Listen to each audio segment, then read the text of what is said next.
Hey guys, what's up? Welcome back to the Digital Titans episode number 7, where we're doing a show called Marketing Become a Marketing Titan.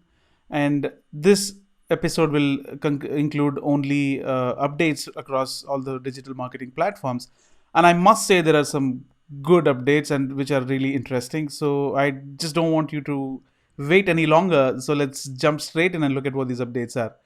Now, Facebook profiles have started getting new looks, and it has been observed in some profiles where Facebook was trying a cleaner look compared to the previous version where it was looking a little clunky, at least on the mobile phones. I'm not sure about what you people think, but I think I found it pretty annoying sometimes when you just have, if you have especially long fat fingers, and I think it gets annoying about where to click and what to click, and you accidentally click on something else.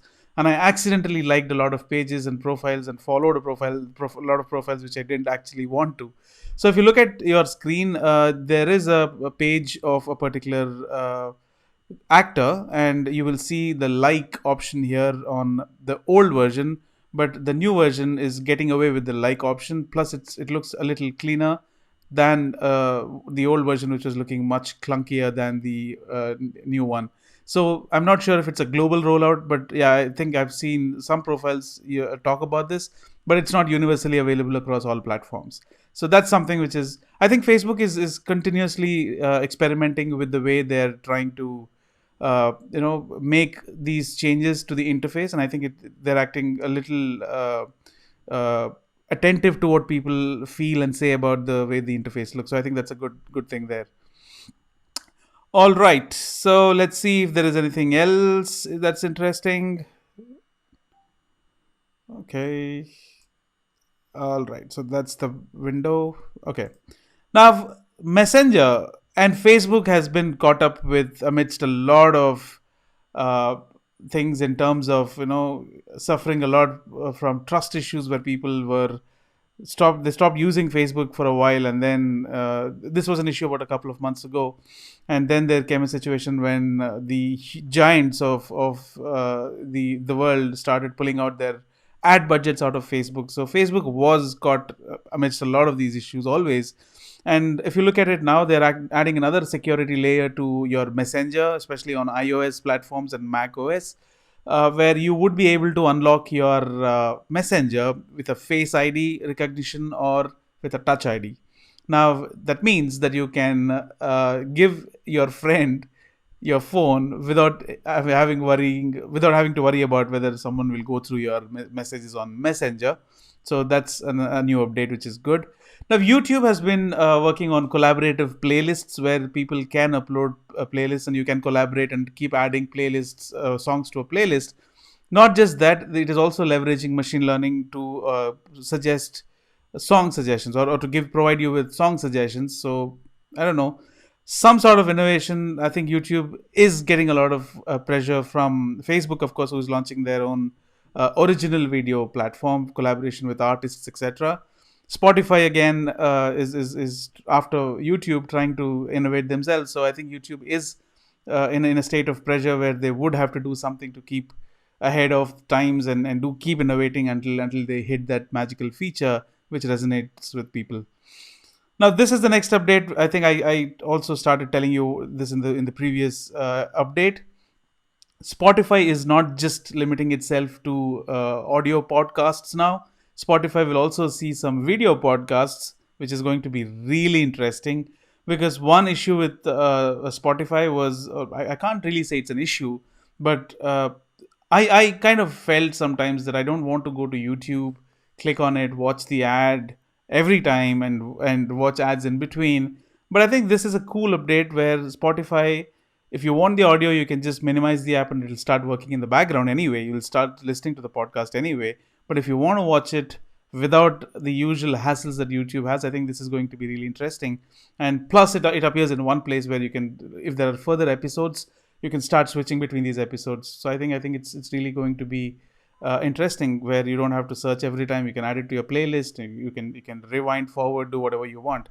So that way, good job, Spotify. Social media in general has given so much power to everybody. The activities you could do as an individual.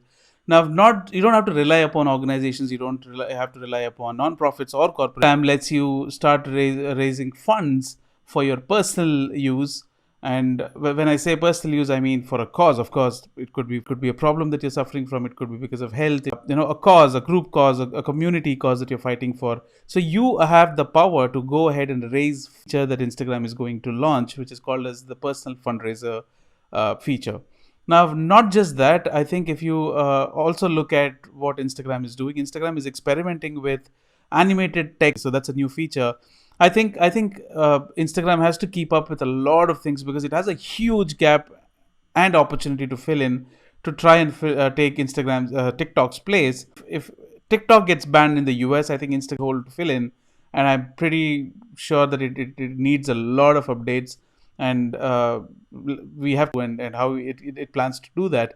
So that way, the two new features that Instagram has rolled out is the personal fundraiser feature. Along with it, it's also experimenting with animated text in your Instagram stories.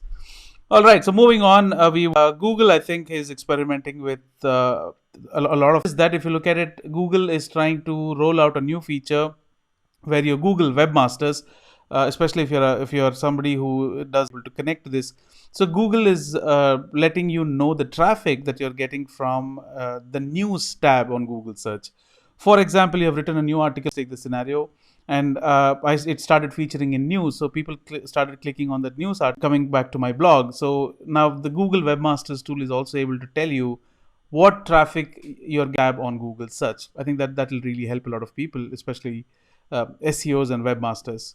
All right, not just that, Google is working on something called as Google Guaranteed, and it is going to be an additional layer on the upgraded version of Google My Business, where select businesses can go ahead and get a Google verified tag.